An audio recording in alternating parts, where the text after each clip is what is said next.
Hello, everyone. Welcome to Homeschool Autism Life. My name is Jamie. Thank you for spending some time with me today. We're talking, I'm doing another open collaboration with Jessica from the Waldock Way and Abby from Rooted in Rest.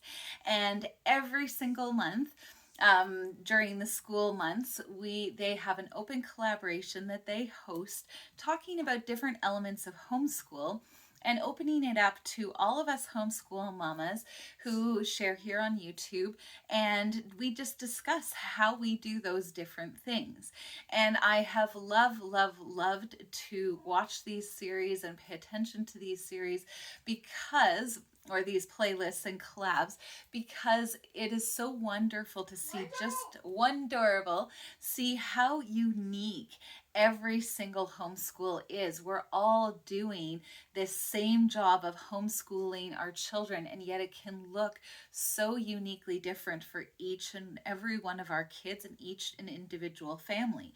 So I love this series. I love being a part of it. I love sharing it.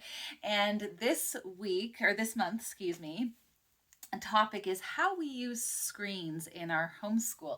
And I can tell you that I have struggled with this back and forth, a few different ways. Are my kids getting too much screen time?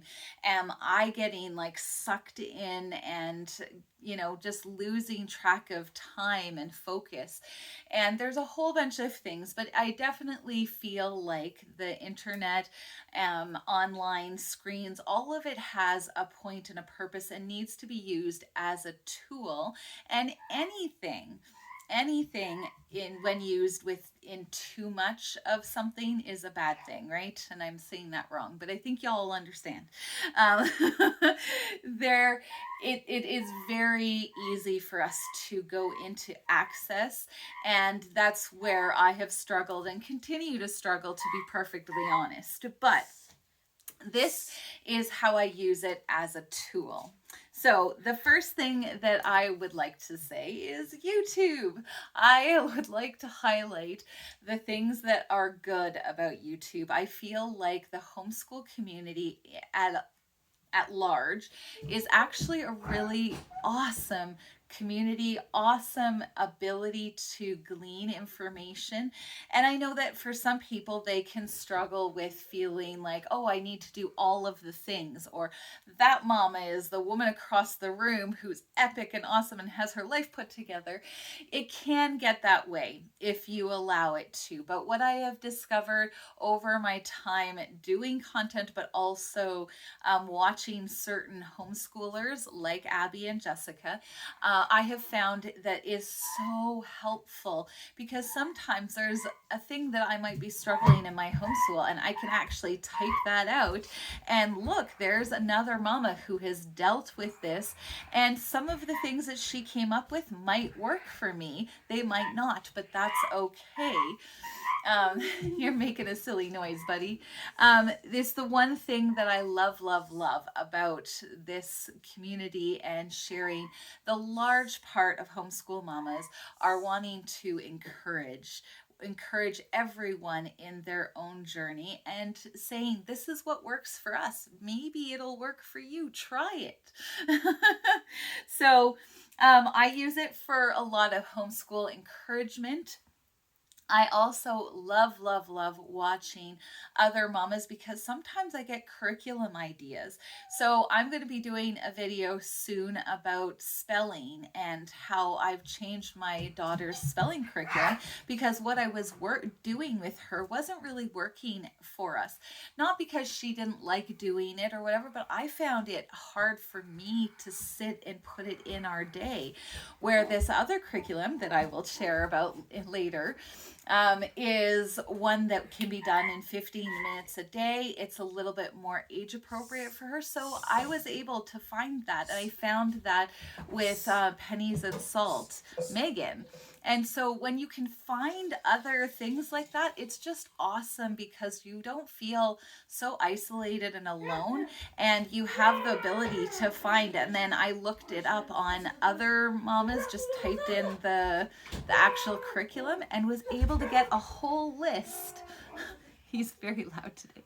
I could get a whole list of things that like an actual like drawn out and explained to me what this curriculum looks like in her daily use. And so it just gave me confidence to spend the $40 to go and get it. So I am really pumped and excited about that video coming up.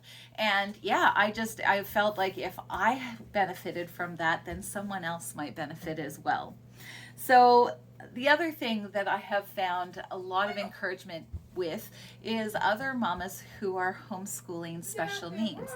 I have a little loud monkey over there who's 14 years old, and he has autism, and I am homeschooling alongside him my typical daughters. And I sometimes feel like it would be better if you could like have two of me, like a duplicate me. One's in charge of Darian, one's in charge of the girls, and then between the two of us we could keep the house clean. But it's just the encouragement of other mamas who are walking that path and going, sometimes it's hairy canary, or sometimes I don't get to my son because my daughters needed me more that day, or whatever the case may be. So sometimes you just need to hear that voice of going, it doesn't have to look perfect, and it's not going to look perfect every single day, and that's okay. And then I also use YouTube as a way to reinforce the lessons that we are teaching. So I have chosen for our family, and specifically my girls, to do unit studies. And so we go with Gather Around Homeschool, and we do about 6-7 different units over the course of the week. Some are mini lessons. And those ones, every single time we have a lesson, I go to YouTube and I search. So right now we're in Antarctica. And so I will search the explorer that we learned about and see if there's documentaries, if there's even short little clips. If we talk about an animal, they watch videos on the animal. It just reinforces the lesson that I read to them in a different medium, auditory, visual, as well as their paperwork and the things that they've done. So I really feel like that has huge value. Thank you, YouTube. So the other thing from the other mamas who share here on YouTube, I love watching book hauls.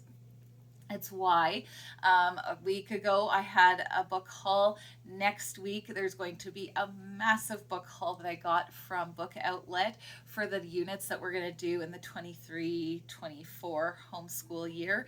And I'm so pumped and excited about it. I love getting that. It's like, for me, the most wonderful time of the year is January, because that's when I buy all of that stuff, and it's like presents for me.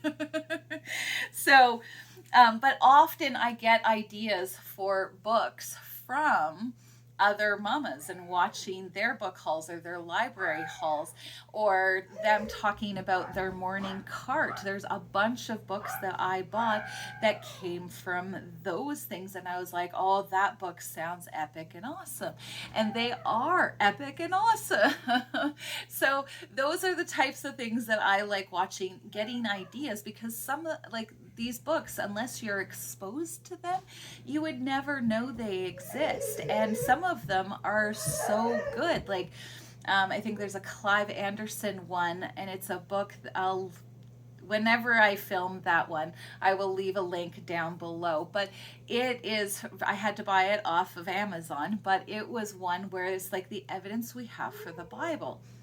Who knew that that was a book that was out there and available until I watched other YouTube mamas. So I love, love, love that. And then I purchased the majority of my books online, so screens are a part of that process. I use Google Images all the time for manipulatives for my daughter and my son in particular, my youngest and my oldest. You can make so many different manipulatives just looking up pictures.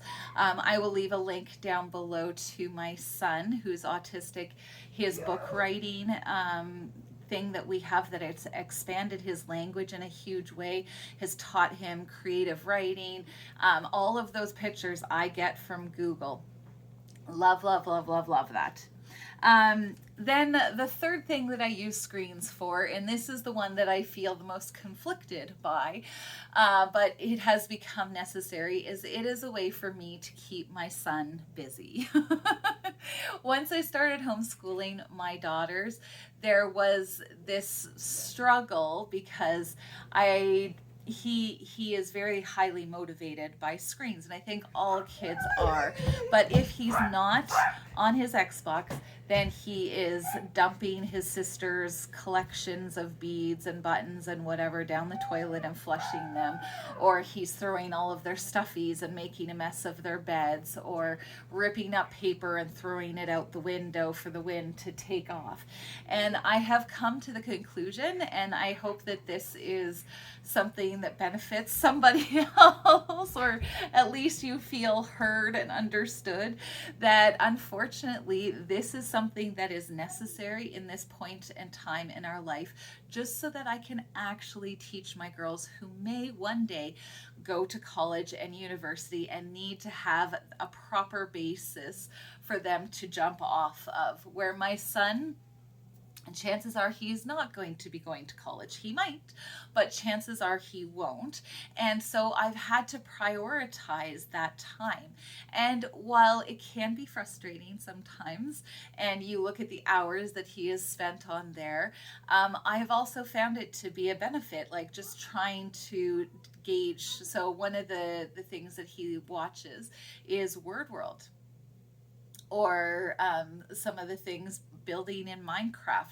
These are things that we have actually found that have actually stimulated his verbal responses, and he wants to show us what he did, and look. And he verbalizes a lot of what was said on those shows, and he's learning spelling because Word World is all about the animal is made up of the letters that make up that word. So, is it perfect? Is I ideal? No, but until I can Xerox myself and have two of us to tag team the housework and the children, this is what has had to happen in our house, and I'm okay with that. Or I'm getting to be okay with that. It used to be such a big struggle for me, and more I'm just accepting that that's the place that I am in. So I hope that this has been an encouragement to you. There's lots and lots online and even in YouTube saying that screens and all of this stuff is bad for our kids, and it's changing their brain chemistry, and like, don't let them do it all the time, and various other things have been said. But I do find that it is a tool that we can utilize for benefit, for our benefit and for our kids' benefits. And it might take a little bit of guidance, but at the same time, it's not just an evil thing. So I hope that this has been an encouragement to you. Thank you to Abby and Jessica for sharing and having us be able to share on this platform. And I hope that it's been helpful. We'll talk to you next time. Bye.